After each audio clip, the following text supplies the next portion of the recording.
बहू हम भी माँ बन चुके हैं। बहू यह कपड़े मशीन में क्यों धो डाले, बिजली पानी साबुन सब व्यर्थ जा रहा है।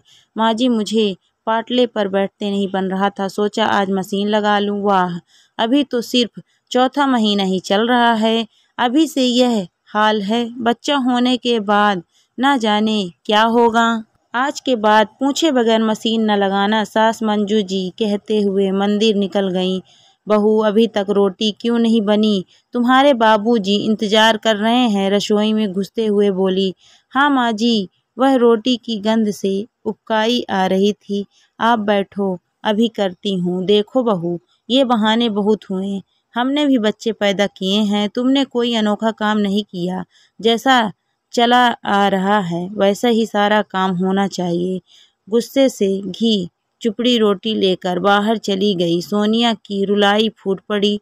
2 साल से सब अच्छा चल रहा था, वह मंजू जी की आंखों के इशारों पर नाचती, मगर अब उसके गर्भवती होते ही उसकी तबीयत ठीक नहीं रहती थी।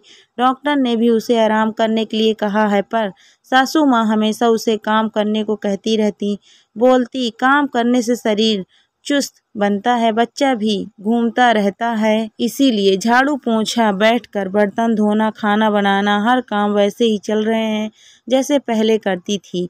तबीयत की वजह से उसने काम वाली बाई लगाने को कितनी मन्नतें की, मगर मंजू जी ने साफ इनकार कर दिया। बहू हमारे घर में काम वालियों से काम नहीं कराया जाता, अशुद्धि फैलती है। ना जाने कितने घरों में जाती हैं, कहाँ से आती हैं, मेरा घर अपवित्र हो जाएगा। बहाना बनाकर निकल गई। सोनिया गौरव को भी बोली, मुझसे अब ज़्यादा काम नहीं होते, कुछ नहीं तो झाड़ू पोंछा बर्तन के लिए बाई लगवा दो। तब गौरव बोला, तुम अब कोई अकेली नहीं हो धरती पर जो माँ बनने वाली हो। अभी से यह हाल है, बच्चा होने के बाद ना जाने क्या होगा। सीधे कहो ना, माँ के आगे आवाज़ नहीं निकलती, इतना डायलॉग मारने की क्या ज़रूरत है। सोनिया की आंखें लग गई। जब उठी तो देखा गौरव ऑफिस जा चुके थे। सास ससुर नाश्ता कर बैठे टीवी देख रहे थे। माँ जी, नाश्ते में क्या बनाया आज? हलवा पूरी बनाया था। दांतों को टूथपेस्ट से साफ करते हुए बोली, मगर रसोई में तो कुछ नहीं है, मुझे बहुत जोरों की भूख लगी है। वाह बहू रानी जी, जैसा बनाया वैसा खा लिया। तुम्हें भूख लगे तो तुम बना लो, और आज छोड़ रही हूँ, कल से समय पर जागना।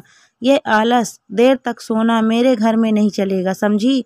एक दिन नाश्ता नहीं बना सकी तो कितना कुछ सुनाया गया, साथ में एक निवाला भी रसोई में ना छोड़ा गया। अरे गर्भवती को तो अजनबी पड़ोसी भी खाना खिला देते हैं, यह तो सास है, बच्चा इनके खानदान का है, फिर भी इतना परायापन।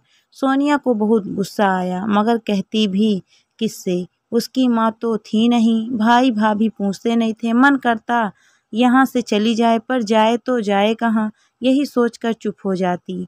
मगर घूरे के भी दिन फिरते हैं, भूलना नहीं चाहिए। एक रोज़ मंजू जी फ़ोन पर जोर से चिल्लाई, बहुत बधाई, तूने मुझे पहले क्यों नहीं बताया। बिटिया रानी, तू चिंता क्यों करती है, फटाफट सामान बांध और आजा अपनी माँ के पास। ननद नीतू भी गर्भवती है, 4 दिन बाद घर पहुँचती है। नीतू, तूने यह बात 4 महीने बाद मुझे बताई, आखिर मैं नानी बनने वाली हूँ, तुझे शर्म नहीं आई। झूठ मूठ का नाटक करते सर पर हाथ फेरते हुए मंजू जी बोली, मम्मी मुझे सासू माँ ने मना किया था, कहा किसी को मत बताना, नज़र लग जाती है। हद करती है तेरी सास, माँ को बताने में क्या तकलीफ। वो सब छोड़, मायके आई है, पूरा आराम कर, किसी बात की चिंता न करना। मगर मैं आज रात ही गांव जा रही हूँ, तेरी मौसी बहुत बीमार है, उन्हें मिलकर 2 दिनों में लौट आऊँगी। और यहाँ तेरे पापा भाई भाभी सब हैं तेरा ध्यान रखने के लिए। हाँ माँ, आप आराम से जाओ और जल्दी आ जाना, ठीक है, बोलकर चली गई। 2 दिन बाद सफ़र से थकी हुई मंजू जी घर में घुसते ही चिल्ला पड़ी, नीतू यह क्या अनर्थ कर रही हो, पोछा क्यों लगा रही हो। सोनिया कहाँ है, मायके में साड़ी क्यों लटका रखी है तुमने। मम्मी भाभी रसोई देख रही है, मुझे पोछा लगाने को बोला है और फिर वह भी तो अपने 7वें महीने में यह सब कर रही हैं। बड़े मासूमियत से नीतू बोली, इसकी इतनी हिम्मत, बहू बाहर निकलो। नीतू ने साड़ी क्यों लटका रखी है और पोंछा क्यों लगा रही है यह, इसे तो आराम करना चाहिए। माँ जी आपका सिखाया आप ही भूल गई। चलो मैं याद दिलाती हूँ। मैंने देखा नीतू दीदी बस पूरा समय आलस करती रहती हैं या फिर सोती रहती हैं, गाँव में घूमती रहती हैं, किसी काम को हाथ नहीं लगाती। बस मैंने आपकी कही सारी बातें इन्हें बता दी कि प्रेगनेंसी के समय क्या क्या करना चाहिए और क्या नहीं। बस तब से यह घर का सारा काम खुद कर रही हैं। आखिर धरती पर यह अकेले माँ तो नहीं बन रही हैं और अभी से यह हाल है, बच्चा होने के बाद ना जाने क्या होगा। आपसे बेहतर भला कौन जान सकता है। हाँ मम्मी, मैंने तो अपनी पसंद का हर व्यंजन खाना छोड़ दिया। ज़्यादा मोटी हो गई तो बच्चे को दिक्कत होगी तो। अरे पागल, तुझे खाने पीने का पूरा ध्यान रखना चाहिए। यह काम वाम होते रहेंगे। तू गर्भवती है, आराम बहुत ज़रूरी है। तेरे अंदर नन्ही जान पल रही है, तुझे सिर्फ अपना और बच्चे का ध्यान रखना चाहिए बस। तो मम्मी भाभी भी तो माँ बनने वाली हैं, फिर उन पर यह नियम लागू क्यों नहीं। बेटी की बात सुनकर मंजू जी को सांप सूंघ गया। आपको पता है यह सब जो आप बोल रही हैं करती हो, मेरी सासू माँ भी मेरे साथ कर रही थी बीते कई दिनों से, इसीलिए मैं यहाँ आ गई। मगर भाभी की माँ ही नहीं है, बेचारी कहाँ जाए। यह तक नहीं सोचा आपने। सच आपने साबित कर दिया। सास किसी की भी हो, सब एक जैसी ही होती हैं। नीतू गुस्से से बोली, हाय यह क्या कर दिया मैंने।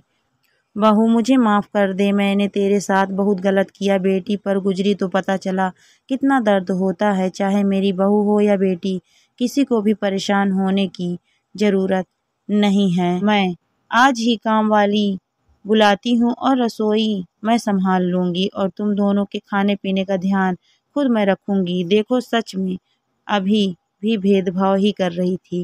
नीतू के लिए गांव के शुद्ध घी से बने मेवे के लड्डू बनाकर लाई थी, मगर अब से मेरी बेटी बहू दोनों बराबरी से सब खाएंगी, कभी मन नहीं मारेंगी। कहते हुए एक लड्डू सोनिया के मुंह में रख दिया। उधर नीतू सोनिया को आंख मारते हुए मंद मंद मुस्कुरा रही थी, क्योंकि ये साजिश ननद भाभी की रची हुई थी, एक सास को पटरी पर जो लाना था। धन्यवाद दोस्तों।